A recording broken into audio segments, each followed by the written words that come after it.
This morning we're going to hook the hydraulic hoses onto the Albybone feeder. So before we start, we need to make sure that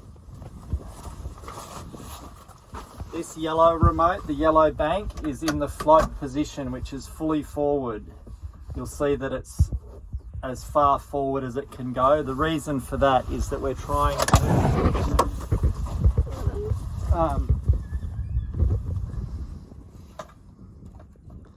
we're looking to hitch and unhitch the Albybone with charge in the system. So that's in the open position. The yellow arm, which is over here, is fully extended out. We want to load 6 bales onto there. So to do that, we have to have the table open. But to do that, we're leaving charge in the system. So it's important to know which hoses to put where. So yellow, that corresponds to the yellow remote. That operates the yellow arm that goes over and forward. And so the color code here is yellow, means it's going into the yellow banks, and red is positive. So that's going into the positive. You'll see here there's plus and minus on each of these banks. So we're doing yellow, positive, red's positive, following from electrical terminals. Red is positive, black is negative. So then we put yellow, black means yellow negative.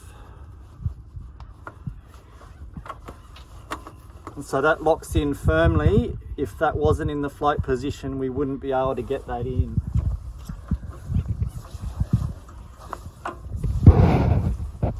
So red and black means red negative. So it just needs a bit of a push, but that's firm.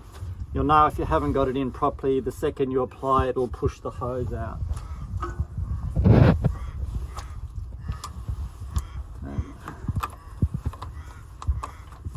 Same there. So that's now, they're all firm and ready to go. Just the last hose.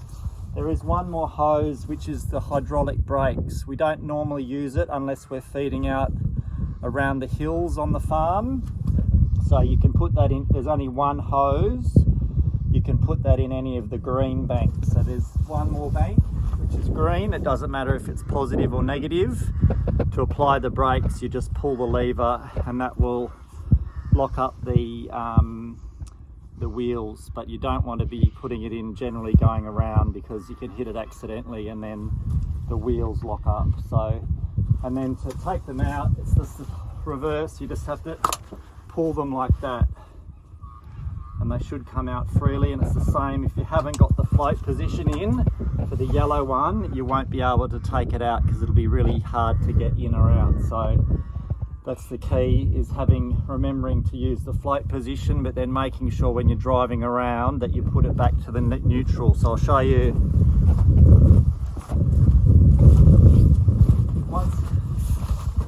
Once you've got it in, don't drive around with it in that position. You want it to be just in line with the other knobs, and then just push it forward and backwards to operate it, because basically that's running a bypass on the hydraulic motor all the time. So you'll hear there's an additional whirring going on if you're driving around with float. So you're essentially diverting pressure and energy from the hydraulic system away from your forks and your other remotes that you're trying to do, and the transmission. So just remember when you finish to put it back into that middle zone, so that you can keep, you don't have the motor running unnecessarily. All right, thanks.